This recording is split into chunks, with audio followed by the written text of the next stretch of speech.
Be honest with yourself for a second. How many times have you said, "Tomorrow I'll start. Tomorrow I'll study. Tomorrow I'll work out. Tomorrow I'll stop wasting time. Tomorrow I'll become consistent." But somehow tomorrow keeps turning into next week, next month, or even next year. And it's not because you're lazy.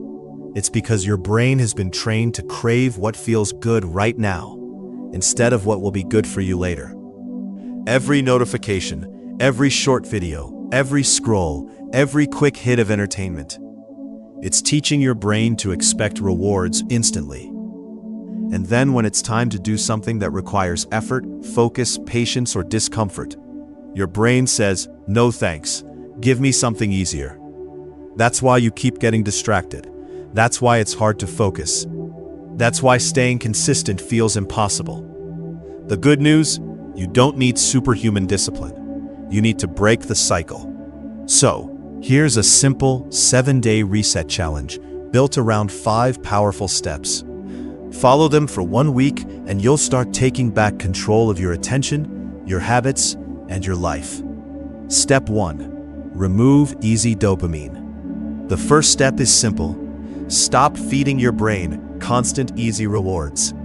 Think about your average day. You wake up and check your phone. You scroll while eating. You watch videos while working. You check notifications every few minutes. Your brain never gets a chance to slow down. And because it's constantly stimulated, normal activities start feeling boring. Reading feels boring. Studying feels boring. Working feels boring. Not because they actually are, but because your brain is comparing them to endless entertainment. So, for the next 7 days, delete social media apps if possible, or at least log out and set strict limits.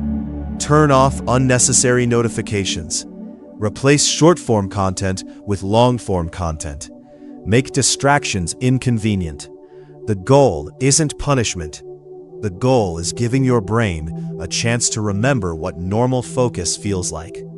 Because success becomes much easier when temptation isn't sitting in your pocket all day. Step 2. Control your environment. Most people think motivation creates action, but in reality, environment creates action. Look around your room. What is your environment encouraging you to do? If your phone is beside you, you'll check it. If your bed is next to your workspace, you'll feel sleepy. If your room is cluttered, your mind often feels cluttered too. Your surroundings silently influence your decisions every day. So make a few small changes. Put your phone in another room when working. Keep only the tools you need on your desk. Clean your workspace before starting important tasks. Place books, notebooks, or work materials where they're easy to reach.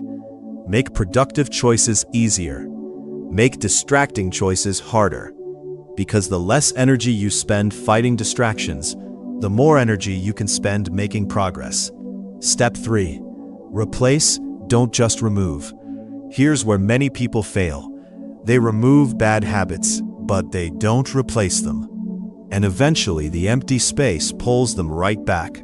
You can't simply remove scrolling and expect your brain to sit quietly forever. You need something meaningful to fill that gap. Instead of endless videos, read 10 pages. Instead of scrolling before bed, journal for 5 minutes. Instead of wasting an hour online, go for a walk.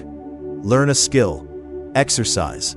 Create something. Build something. At first, these activities won't feel as exciting. That's normal. Your brain has been conditioned to expect instant rewards. But the more you practice meaningful activities, the more satisfying they become. And unlike mindless entertainment, they leave you feeling better after you're done. Step 4. Learn to be bored. This might be the most important step. Most people are terrified of boredom. The moment they feel it, they grab their phone. Waiting in line? Phone. Sitting alone? Phone. 5 free minutes? Phone. We've forgotten how to simply be present. But boredom isn't the enemy. Boredom is where creativity begins. It's where reflection happens. It's where ideas form. It's where your mind finally gets room to breathe. So when boredom shows up this week, don't immediately escape it. Sit with it. Observe it. Think. Reflect. Take a walk without music. Eat a meal without watching something. Spend time alone with your thoughts. It may feel uncomfortable at first, but discomfort is often the doorway to growth. Step 5. Stay consistent for 7 days. Now comes the part that matters most. Consistency. Not perfection. Consistency. You don't need to be perfect for 7 days. You just need to keep showing up. Some days will feel easy. Other days you'll want to quit. You'll feel tempted to go back to old habits. You'll wonder if any of this is working.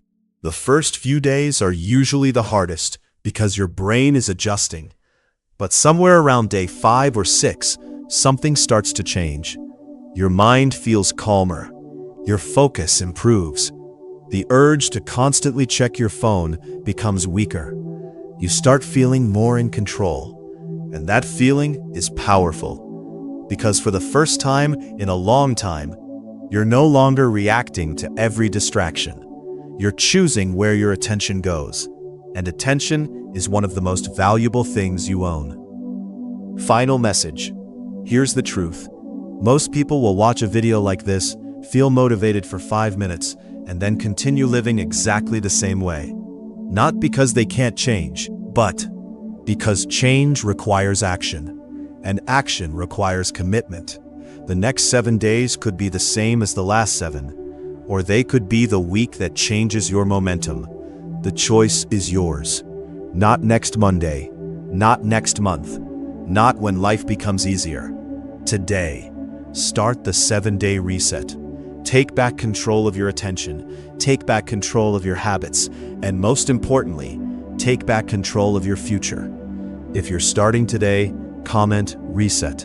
And if you complete all 7 days, come back and comment done. I'll see you at the finish line.